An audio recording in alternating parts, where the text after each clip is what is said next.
자, 미국 경제의 미래를 좌우할 다음 연준 의장으로 정말 흥미로운 인물이 한 명 거론되고 있어요. 바로 케빈 워시라는 사람인데요. 이 사람 정말 모순 덩어리거든요. 오늘 그 수수께끼를 한번 같이 풀어보시죠. 케빈 워시를 알려면요, 딱 이 모순이라는 키워드만 기억하시면 됩니다. 보세요. 2010년만 해도 연준이 돈 푸는 거, 이거 인플레이션 일으킨다고 엄청나게 비판하던 그야말로 대표적인 매파였거든요. 근데 지금은요? 완전히 180도 돌변해서 연준이 너무 꽉 쥐었다, 금리 내려야 한다, 이렇게 주장하고 있는 거죠. 아니, 그럼 도대체 진짜 케빈 워시는 어떤 사람일까요? 매파일까요? 비둔기파일까요? 정체를 알 수가 없죠. 만약에 이 사람이 정말로 연준을 이끌게 되면 미국 경제는 어떻게 될까요? 자, 바로 이 질문에서부터 오늘 이야기를 시작해 보겠습니다. 자, 그럼 그가 내세우는 정책부터 한번 들여다보죠. 이게 좀 독특하고 어떻게 보면 되게 모순적으로 들리는데요. 바로 낮은 금리, 작은 연준 전략입니다. 오 씨의 전략을 이해하려면 먼저 폴리시 믹스라는 걸 알아야 해요. 뭐 어려운 말 같지만 간단합니다. 경제를 조종하는 두 가지 레버, 그러니까 금리랑 연준의 자산 규모, 이 두 가지를 어떻게 섞어서 쓸 거냐, 바로 그 문제입니다. 워시의 해법은 이 두 가지를 정말 특이하게 섞어 쓰는 거예요. 한쪽으로는 금리를 내려서 경기를 살리려는 아주 비둘기 같은 모습을 보여주고요.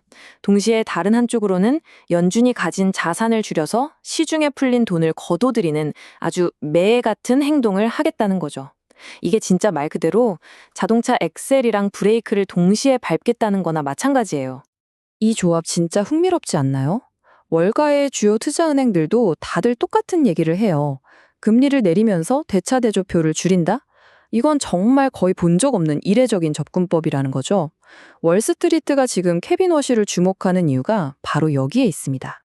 자, 그럼 이번에는 다른 관점에서 한번 볼까요? 만약 워시가 자기가 그렇게 비판하던 연준의 수장이 된다면 과연 어떤 일들이 벌어질까요? 엄청난 도전에 부딪히게 될 텐데요. 도이체방크 분석을 보면요. 워시가 과거에 연준을 얼마나 신랄하게 비판했는지 알 수 있어요.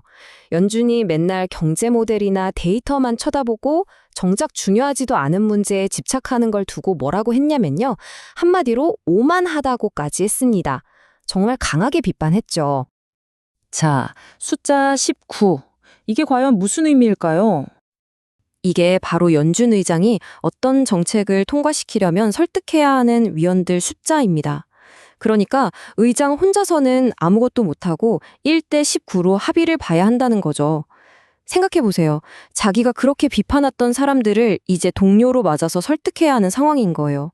내부적인 마찰과 저항, 정말 엄청나겠죠? 그리고 연준의 소통 방식에도 아마 대대적인 수술을 할 겁니다.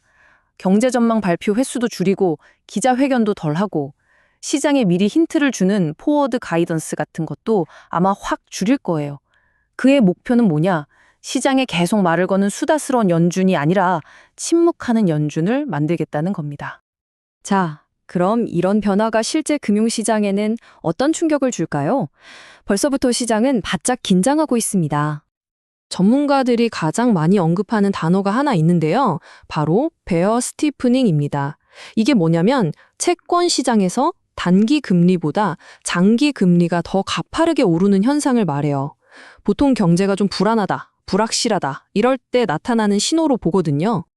투자은행들이 내놓은 시나리오를 보면요. 자산별로 희비가 엇갈려요. 우선 채권 시장, 말씀드린 대로 베어 스티프닝을 예상하는데요. 왜냐?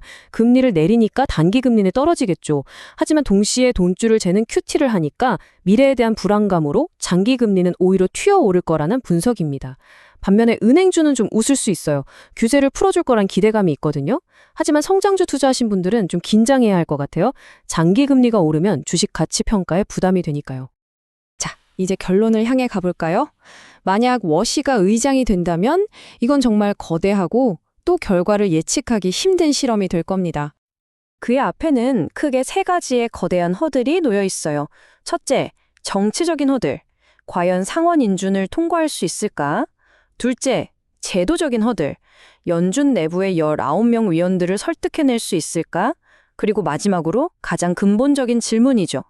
매파였던 그의 변신, 이게 진짜일까? 아니면 잠깐의 연기일까 하는 겁니다. 먼저 정치적인 관문부터가 만만치 않죠. 과연 그 험난하다는 상원 인준 청문회를 무사히 통과할 수 있을까? 이게 그가 넘어야 할 첫 번째 산입니다. 그리고 두 번째 허들은 바로 정책 실행의 문제죠. 설령 의장이 된다고 해도 혼자서 그 막강한 연준 내부의 저항을 이겨내고 조직의 문화와 방향을 정말 바꿀 수 있을까 하는 의문이 남습니다.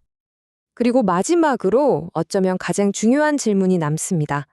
워시의 이 계획, 과연 미국 경제를 위한 대담하고 새로운 길을 여는 걸까요? 아니면 모든 걸 건 한판의 위험천만한 도박일까요? 앞으로 우리가 지켜봐야 할 핵심이 바로 이 지점입니다.